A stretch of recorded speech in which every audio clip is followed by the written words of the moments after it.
திரு பிரியன், திமுக காங்கிரஸ் கூட்டணியை விமர்சிக்கக்கூடிய அதிமுக அவங்களுடைய தொகுதி பங்கீட்டை இன்னும் தொடங்காமல் இருக்கிறதுக்கு என்ன காரணம்? இடம் தான், நம்பர்ஸ் தான் காரணம், வேறு ஒன்றும் கிடையாது. அது எப்படி காங்கிரஸ் அதிகமாக கேட்குறாங்களோ அதே மாதிரி பாஜகவும் அதிகமாக கேட்குறாங்க. அது இயல்பு தான். அது நாங்கள் பார்லிமெண்ட் தேர்தலில் 11% தனியாக வாங்கினோம், கூட்டணியோட 18 வாங்கினோம். நீங்கள் 2021 மாதிரி 20 இதெல்லாம் கொடுத்து நீங்கள் போக முடியாது, எனக்கு அதிகமாக கொடுக்கணும்னு கேட்குறாங்க. அதனால் அந்த பிரச்சனைகள் ஓடிட்டு ரெண்டு கட்சிகளுக்குமே என்னென்னா அவங்க அதிகமான இடங்களில் போட்டி போடணும்னு நினைக்கிறாங்க. திமுக அதிமுக ரெண்டு பேருமே 170 இடங்களுக்கு குறையாமல் போட்டி போடணும்னு நினைக்கிறாங்க. அப்போ தான் 117 இடங்கள் மெஜாரிட்டி பெற முடியும் அப்படின்னு அவங்க நினைக்கிறாங்க. அதனால் அந்த 170 இடங்களுக்குள்ளே மற்ற கூட்டணி கட்சிகளை நெருக்கி அடித்து எப்படியாவது அதுக்குள்ளே நிறுத்திடணும், ஒரு 64 இடங்களுக்குள்ளே அவங்கள நிறுத்திடணும் அப்படின்னு அவங்க ட்ரை பண்ணி பார்க்குறாங்க. அதில் தான் இந்த இழுபறி நிலைமை போயிட்டுருக்கு. அதனால் ரெண்டாவது இந்த கூட்டணி அமைக்கிறதுலே அதிமுக பெரிய இன்ட்ரெஸ்ட் காமிச்ச மாதிரி எனக்கு தெரியல. இந்த கூட்டணி அமைஞ்சிருக்கிறதே பாஜகவால் தான் அமைஞ்சிருக்கு. ஆக்சுவலாக அமித்ஷாவால் தான் இது அமைஞ்சிருக்கு. அமித்ஷா தான் பாமக அன்புமணியை கொண்டார் உள்ள, அவர் தான் டிடிவியை கொண்டார் உள்ள, மறுபடியும் தேமுதிகவும் இவர் தான் கொண்டார். 9 மாதங்களுக்கு கடந்தது. இவ்வளோ பெரிய லாங் ட்ராவல் பண்ணியிருக்காங்க, ஒன்றாவே ட்ராவல் பண்ணியிருக்காங்க, அடுத்த கட்டத்தை நோக்கி நகர்ந்திருக்காங்க. இப்போ தற்காலிகமாக ஒரு சுணக்கம் தென்படுற மாதிரி தெரியுது. ஆனால் எப்படி சொல்கிறீங்க இது அமைஞ்சது அமித்ஷாவால் தான்? எவ்வளோ நாள் அமைதியாக இருந்தாங்க ரெண்டு பேரும், கூட்டணி அமைச்ச பிறகு எவ்வளோ நாள் அமைதியாக இருந்தாங்க. எடப்பாடி 170 கான்ஸ்டியூன்சி போனார்னாங்க, அது ஒன்றும் மக்கள்கிட்ட பெரிய எழுச்சி உண்டாக்கின மாதிரி தெரியல. அது தன்னுடைய தேசிய ஜனநாயக கூட்டணி அது இதுன்னு பேச்சுவார்த்தை, யார் முதல்வர், அந்த பிரச்சனைலாம் ஓடிந்தது. கூட்டணியை பலப்படுத்துறதுக்கோ அதிமுகவை பலப்படுத்துறதுக்கோ எடப்பாடி முயற்சி பண்ணலை. அது பாஜக பார்த்தாங்க, இதுக்கு மேலே இவற்றை நம்ம பொறுப்பு ஒப்படைக்க முடியாது, அவங்க களத்தில் குதிச்சு அமித்ஷா களத்தில் குதிச்சு தான் இருந்தாலும் அமைச்சிருக்கார். இது அதிமுக கூட்டணி இப்போ ஓரளவுக்கு வடிவம் பெற்றது அமித்ஷா தான். அமித்ஷாவால தான் இது உறுதி. இது அதிமுக மறுக்கலாம், அது வேற விஷயம், அவங்க மறுத்துட்டு போகிறது அவங்க இஷ்டம். பாயிண்ட் என்னன்னா அமித்ஷா திருச்சிக்கு வந்த அடுத்த நாள் தான் பாமக அன்புமணி போய் எடப்பாடியை பார்த்தார். அமித்ஷாவால் தான் டிடிவி இந்த கூட்டணிக்குள்ளே வந்திருக்கார். அமித்ஷாவால் தான் தேமுதிகவும் உள்ள இழுத்து போக முடியும். ஆனால் அதே அமித்ஷா அவர்களுடைய தான் பாஜக தான் 20% இடங்களை அதிமுக கிட்ட தான் கேட்குறாங்க. கொடுக்குற இடத்துல அதிமுக தான் இருக்காங்க. ஆமாம் சார், கேட்பாங்க, அதிகமான கேட்பாங்க. அது எந்த அளவுக்கு உண்மை சார்? 20% இடங்கள் அப்படின்னா 40க்கும் அதிகமான 47 இடங்கள் என்ன சார் செய்வாங்க?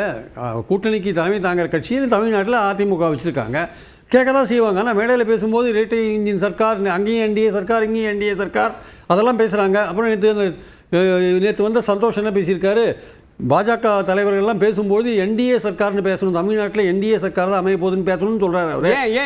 ஏன் ஸ்ட்ரெஸ் பண்ணுறாங்க? என்ன காரணம் சார்? இவங்க மெஜாரிட்டி, அதிமுக தனித்தே மெஜாரிட்டி வந்தால் கூட அது என்டிஏ சர்க்கார் தான் சார். அதில் பாஜகவோட பிரதிநிதி ஒருத்தர் இருப்பார், அதுதான் அவங்களுடைய நோக்கம். அது ஆக்சுவலாக அது இல்லாத தப்பிக்க முடியாது அதிமுக. ஆந்திரா எப்படி, ஆந்திரா மாடல் இருக்குல்ல, அந்த மாடல் தான் இங்கே அப்ளை பண்ணுவாங்க. அவங்க இனிமேல் அதிகாரத்தில் பங்கு இல்லாமல் அவங்க எந்த விதமான உதவியும் பண்ண மாட்டாங்க. நீங்கள் பாட்டு ஏகப்பட்ட தேர்தல் வாக்குறுதியில் கொடுத்துட்டு போவீங்க, அதுக்கெல்லாம் ஃபண்ட்ஸ் எங்கே போவீங்க? மத்திய அரசு எதிர்பார்த்தானே காத்துட்ருக்கீங்க.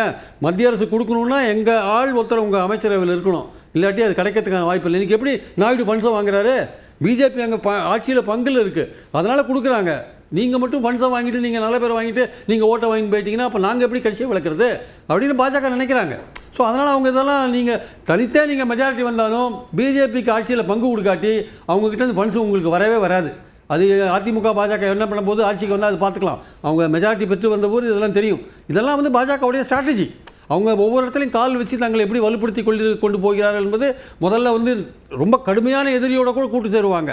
எப்படி காஷ்மீரில் சேர்ந்தாங்களோ அந்த மாதிரி. அப்புறம் எப்படி தங்களை நிலைப்படுத்தி கொள்ள வேண்டுமோ அப்படி நிலைப்படுத்தி கொண்டு தங்களுக்கு ஏற்ற அஜெண்டாவை செயல்படுத்துவாங்க.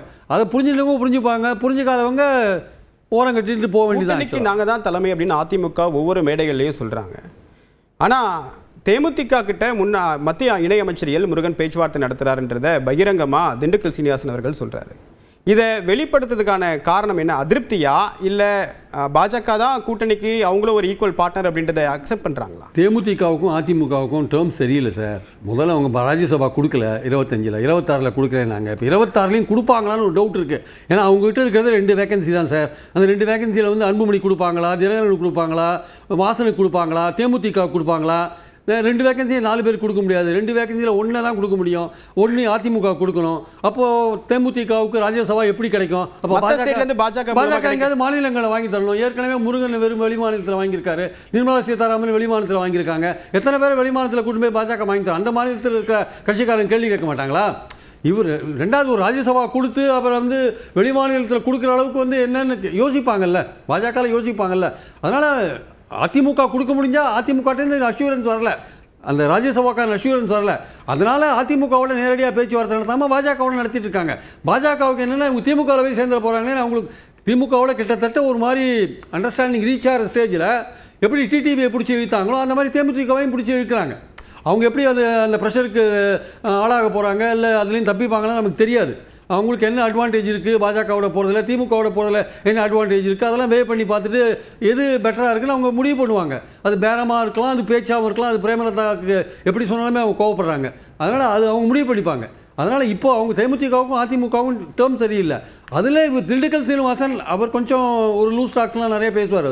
அவர் அதிமுகவுக்கு எல்லாம் தெரிஞ்சிருக்குன்ற மாதிரி அவர் சொல்கிறார். ஆக்சுவலாக பல விஷயங்கள் பாஜக நேரடியாக கூட்டணி கட்சிகளை சேர்க்கறதுல பல விஷயங்கள் டைரெக்டாக பண்ணுறாங்க, டெல்லியிலேருந்து அதை பண்ணுறாங்க. அதனால் தேமுதிகவுக்கும் அதிமுகவுக்கும் டேர்ம்ஸ் நல்லா இருக்குன்னு சொல்ல முடியாது. அவங்க பேசலாம், பட் ஆனால் இவங்க கேட்குற விஷயத்தை அவங்க கொடுக்க மாட்டேங்கிறாங்க. அதிமுக பாஜக கூட்டணியில் எப்படி திமுக காங்கிரஸ் கூட்டணியில் இருக்கிற மாதிரியான பிரச்சனைகள் அங்கேயும் தான் இருக்குது. அதெல்லாம் இல்லைன்னா சொல்ல முடியாது. ஒரு வருஷத்துக்கு முன்னாடி அமைஞ்ச கூட்டணி இன்னும் டேக் ஆஃப் ஆகாதே இருக்கிறது. ஏன் ஆகலை? அவங்க முன்னாடியே குழு அமைச்சு பேச வேண்டியது தானே, ஏன் பேச மாட்டேங்கிறாங்க? இங்கேயும் பிரச்சனை இருக்குது, அங்கேயும் பிரச்சனை இருக்குது. இது பிரச்சனை இருக்க தான் செய்யும்.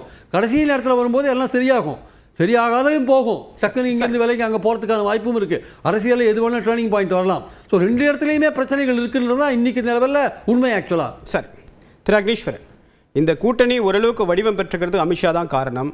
தொகுதி பங்கீட்டு அடுத்த கட்டம் தொடங்காமல் இருக்கிறதுக்கு காரணமும் எண்ணிக்கை தான் பிரச்சனை. தேமுதிகவோட அதிமுகவுக்கு டேர்ம்ஸ் அண்ட் கண்டிஷன்ஸ் சரி வரல. இப்போ அடுத்ததாக பாஜக களமிறங்கியிருக்கு. பாஜக ஏற்கனவே மற்ற கட்சியில் கூட்டணியில் கொண்டு வந்தாங்க. இதன் மூலமாக இந்த கூட்டணியே அமித்ஷாவால் தான் அமைஞ்சிருக்கு. ஆந்திரா மாடல் தான் அமைய போகுதுன்றாரு. பிரியன், உங்களுடைய பார்வை? இங்கே தமிழ்நாடு மாடல் தான், ஆந்திரா மாடல் பீகார் மாடல்லாம் இங்கே எடுபடாது. ஒன்று. ரெண்டாவது, மக்களுடைய மனநிலை, திராவிட கட்சியினுடைய வளர்ச்சி இங்கே செயல் பாருங்கப்பா, இந்த செஞ்சிருக்கேன் பார்த்தீங்களா, இதுக்கு ஓட்டு போடுங்கன்னு தான் திராவிட கட்சிகள் இதுவரைக்கும் மக்களை பழக்கப்படுத்தி இருக்குது. இல்லையே ஒண்ணு. இப்ப பட்ஜெட் அனௌன்ஸ் பண்ணாங்க, வளர்ச்சிக்கான தொலைநோக்கு பார்வை கொண்ட பட்ஜெட் அப்படின்றத எடப்பாடி பழனிசாமி அவருடைய முடிச்சறேன். 2017 இருந்து தொடர் வெற்றியை பெற்றுட்டு இருக்கிறவங்க இன்னும் தொகுதி பங்கீடு நடக்கல, காங்கிரஸ்குள்ள பிரச்சனையை தீர்க்கல. ஆனா 2025 அமித்ஷா அவர்களும் மாண்புமிகு எதிர்க்கட்சி தலைவர் அதிமுக பொதுச்செயலாளர் எடப்பாடி பழனிசாமி அவர்களும் கூட்டணி வச்சா, ஆனா அவங்க இன்னும் கூட்டணி இன்னும் இதாகலன்னு கேக்குறீங்க. இப்ப அதுல யார்ப்பா சீனியரு? திமுக தானே, பலமா இருக்கிற கட்சி நீங்க தானே. அப்ப உங்க பலம் இதுல மட்டும் ஏன் பலவீனம் ஆயிருச்சு? காங்கிரஸ் ஏன் உங்களால் ஒண்ணு சேர்க்க முடியல? சரி, திரு டிடிவி தினகரனை கொண்டு வந்தாங்க, தேமுதிகவை பேசிக்கிட்டு இருக்கிறாங்க, அது மாதிரி பாமக பேசிட்டு இருக்காங்க, கூட்டணிக்கு வந்துட்டாங்க. சரி, உங்களால மூணு கட்சியை சேர்த்தாங்கல்ல, ஒரு காங்கிரஸ் உங்களால கொண்டு வர முடியல. என்ன காரணம்? கடந்த முறை கூட்டணியில் இந்த தேமுதிக ஏன் வர மறுக்கிறாங்க? இப்ப என்டிஏ கூட்டணியில இருந்து வெளில போனவர் ஏன் வர மறுக்கிறாரு? ராமதாஸ் அவர்களோட நிலைப்பாடு என்ன? கடந்த முறை தேர்தலில் என்டிஏ கூட்டணியில் ஒன்றுபட்ட பாமக தான் இருந்துச்சு. இப்போ என்டிஏல அந்த பக்கம் முக்குளத்தோருடைய பிரதிநிதியாக கருதப்படக்கூடிய ஓபிஎஸ் அவர்கள் வரல அப்படின்றதுல என்ன தாக்கத்தை ஏற்படுத்தும்? தேமுதிக இருக்கக்கூடிய அந்த செல்வாக்கு என்ன ஆகும்? இதெல்லாம் இந்த கூட்டணிக்கு பலவீனமா இல்லையா? சரி, காங்கிரஸ் கட்சியினுடைய மாநில தலைவர் செல்வ பெருந்தகையும் திரு எஸ் பாலாஜி அவர்களும் பேசினது உங்களுக்கு தெரியலையா? அண்ணன் வன்னியரசு அவர்கள் திரு செல்வ பெருந்தகைக்கு என்ன கருத்து சொல்லியிருக்கிறார் இன்னைக்கு உங்களுக்கு தெரியாதா?